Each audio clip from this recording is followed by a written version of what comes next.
Customer parcel এখন না খুলে পার্সেল নেবে না, পার্সেল তার হাতে। পার্সেল তো মনে করেন যে না দেখে নেওয়া যাবে না, বুঝলেন? এখন তো এটা দেখে নেওয়ার তো সিস্টেম নেই।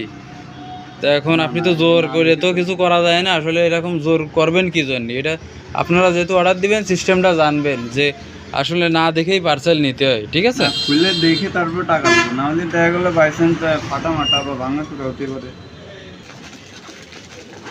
এখন দেখা যাচ্ছে ভাই ভিতরে সমস্যা আছে, ওইটা আপনারা অ্যাপসের থেকে রিটার্ন করবেন, এটা তো আর আমাদের দায়ভার না। তো আমরা করবো না ভাই, ওই জন্য একটু মনে করেন যে এখন পরবর্তীতে এরপরে অর্ডার দিলে সেরকম একটু করবেন যাতে একবারে না দেখি। আর যারে আমি নিয়ে যাব সমস্যা নেই রিটার্ন, কিন্তু আপনারা অ্যাপস থেকে রিটার্ন করা লাগবে, ঠিক আছে? এই যে কাস্টমার পার্সেল খুলতেছে, এখন উনি পার্সেল না দেখে না চেক দিয়ে পার্সেল আমারও দিবে না আর ইও করবে না। পার্সেলে তো মনে হচ্ছে কিছু নেই, সমস্যা আছে।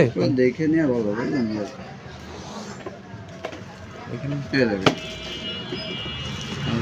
পার্সেলের সমস্যা, এখন উনি পার্সেল নেবে না, বুঝছেন? আমার রিটার্ন করতে হবে, উনি অ্যাপস থেকেও করবে না। আচ্ছা ঠিক আছে ভাই।